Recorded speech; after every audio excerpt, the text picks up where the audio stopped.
Okay, now we'll take some more of our calls here. Shane? Raytheist. Raytheist, yes. Hey. What's up, man? Oh, not much. Are you a fan of KLBJ? Oh, big fan. Hey, I got a question for you. Sure. I've been flipping. I didn't even know about this till I heard you talking on KLJ and stuff. But, Thank you.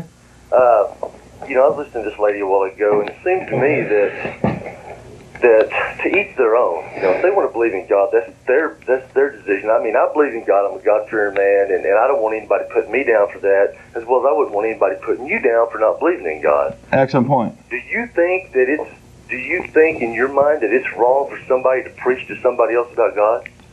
I do. Simple yes or no. Define preach, though. Okay, because then why aren't you on television basically telling people to not believe in God? No, that's not what I'm doing. I mean, you're Go ahead. A preacher preaches his views. Right. You're preaching your views of atheism. we have a specific purpose here. Yes. You have a small point there, but we're not preaching. What we're here to do is try to put a good atheist through the history has always had a bad name associated with it here, and we're trying to show that we're intelligent, useful citizens here. We want to contribute to the society here. We want to make this a better place and everything else. So we're not coming out here telling you not to believe in God or anything else. We're telling you the Bible's not a defined instrument. We discuss the history of the Bible, how it came about. Try to show you it's a man-made instrument. All the different. There's like last Easter, when Easter just passed. What is a man-made? God created man in His own image. No, let's not go there. No, wait a minute. What is it? We were talking about our show. I just made a point. Okay, what was that? I said something from the Bible, and you said, let's don't go there. We're on one subject at a time. Because we don't feel that God created man. Man created God. That's your, that's your. Can I? Right. We have the question you just asked about why we're here. Sure. I wanted to make sure we got that clear. We're here for, in my opinion, two basic reasons. Number one, to reach out to atheists who feel they might be alone in the world. It's one of my goals in life, because for many years I was one and I had no one to turn to. And it really hurt me a lot that I didn't have anybody. I didn't even know what I was, an atheist. I didn't know what that meant for years. And I happen to know for a fact that there are millions of Americans who don't exactly know what that means, but are actually, by definition, an atheist. And a lot of them are having a whole lot of problems right now because of religious coercion and persecution and discrimination. I experienced it myself, and I would like to help other atheists get out of that. I think the other reason is to help educate the public on what atheists really are. There's a whole lot of misconceptions out there, and we're here to show that we're not Satanists or baby eaters, and we're actually trying to do some good for the community. And we're not telling these people that they're going to go to hell if they don't believe in us. We're not telling you have to believe what we're saying. We're out there showing the mistakes, the problems with religion, and the good things that atheists are doing for the community is what we're trying to do. And if you feel like we're preaching to you, I apologize. Well, no, maybe I just came across the wrong way. I don't Okay. How do you? Go ahead. When you were a kid, did your parents have a religion?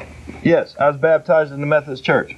How'd you become an atheist? I mean, did you just one day wake up and go, what? No, I was pretty much forced to go to church growing up and everything else, and then I was always taught, that the Bible was this great divine instrument.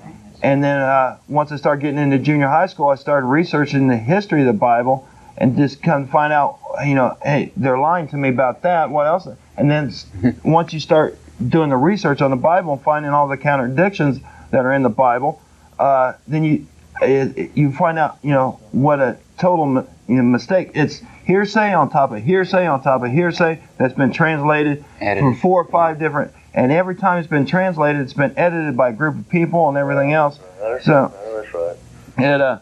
But like just the major contradictions in the Bible, they're all through there. So do you consider yourself a religious person? I believe in God. I mean, I believe that, when I'm in trouble, when I'm praying to somebody to get out of it. But for a lot of people, I know that I was raised by my grandparents, and they never went to church or anything like that. They were they said God-fearing people, and they didn't cuss or anything like that. And I think for a lot of people it's just the way to make themselves feel better about somebody else, that knowing that believing in the Bible, believing in God, if somebody passes away, that having a feeling that they're going to a better place, instead of not going anywhere. I want to believe that I'm going somewhere. I don't want to believe I'm just going to sit somewhere and rust. The main difference in the atheist approach to life is that we don't have a penalty phase of if you don't believe as we do, or you don't go along with the atheist point of view, there is no penalty. Where in religion is, if you don't go along with that particular point of view, generally there is a penalty for that. In the Bible, there's the Ten Commandments, right? Pardon me? In the Bible, there's the Ten Commandments. Well, that's one of the fallacies too. There is no spot in the Bible where you have, quote, Ten Commandments. Okay. There are several. Can you go out and kill somebody, and if you didn't get caught, would you feel good about it? No. Okay. Do you believe in stealing? No. Do you believe in do you believe in adultery? Sometimes. Where is this going? I mean, we have ethics. We've already talked about that. I just want to know that Ethics are not original to Christianity or any other religion. I see you about to cut me off. Rate this. See you later, bro. Okay, thanks for calling.